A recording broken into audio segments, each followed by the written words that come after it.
মানুষ হত্যা করি নাই, আমাদের কাছে হত্যাকারী বানায়। আমি জুডিশিয়াল কমিটি করে দিয়েছিলাম, এনকোয়ারি কমিটি। কোন সরকার যদি হত্যাকাণ্ড করে তাহলে কি সে জুডিশিয়াল কমিটি করে?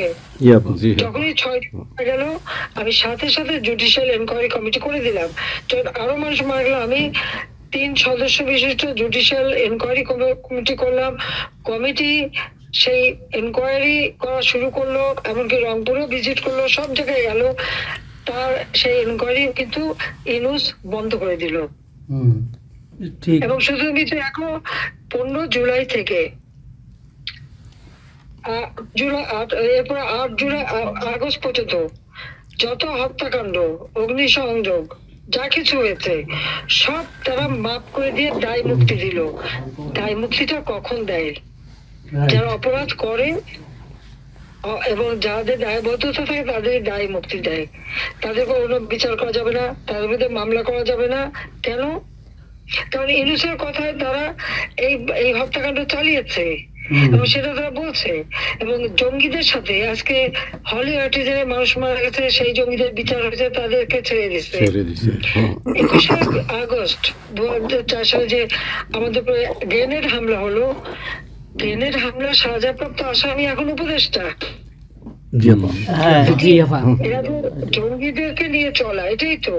এবং সে তো নিজে স্বীকার করলো যে এটা কোনো গণঅভ্যুত্থান না, কিছু না, এটা হলো তার মেটিকুলাসলি ডিজাইন করা একটা আন্দোলন, যে তার মাস্টার মাইন্ড সে করছে, সেই প্ল্যান করে এই ঘটনাগুলি ঘটাইছে। তার মানে এখানে তো নিজেই বলছে যে ছাত্র আন্দোলন বা জনগণ আন্দোলন না।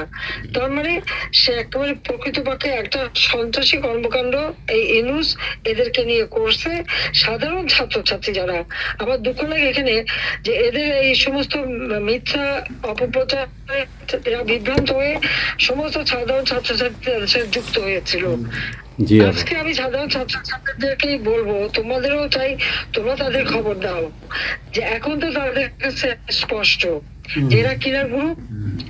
পুলিশকে মেরে পুলিশের লাশ ঝুলিয়ে রাখা, আওয়ামী লীগের একটা কর্মী গাজীপুরে তাকে আহত অবস্থায় হাসপাতাল থেকে নিয়ে এসে তাকে ঝুলিয়ে মারা, এই যে বিভৎস হত্যাকাণ্ড করা, কথায় কথায় গুলি করে মারা, এবং তাদের মিছিলের মধ্যে এলো সেখানে গুলি করে মেরে ফেলতে একটা বুলেট। সেই বুলেটটাও আজকে তাদের একজন উপদেষ্টা, তিনি আর্মির লোক, তিনি চেনেন, জানেন। সে যখন দেখলো যেটা 7.62 বুলেট, যে বুলেটটা আমাদের পুলিশও ব্যবহার করে না, আর্মিও ব্যবহার করে না, কেউ ব্যবহার করে, সেই বুলেট কোথেকে আসলো, সেই রাইফেলটা কোথায়, এটা তদন্ত করে বের করতে হবে। উনি যেই তদন্তের কথা বললেন সেই তাকে সরিয়ে দেওয়া হলো। যখন জুডিশিয়াল কমিটি বললাম তদন্ত করতে, ইউনূস সেটা বন্ধ করলো। শওকত সাহেব যখন তার উপদেষ্টা বললো তদন্ত হবে, সেটা সরিয়ে দিল। তার মানে কি 15 জুলাই থেকে এরপরে এই পর্যন্ত যত হত্যাকাণ্ড হচ্ছে, অগ্নিসংযোগ, সবকিছু ইউনূসের নির্দেশেই এই এত বুকের মায়ের কোল খালি হয়েছে, এত পুলিশ মারা গেছে। আমার সোনার বাংলা, আমি তোমার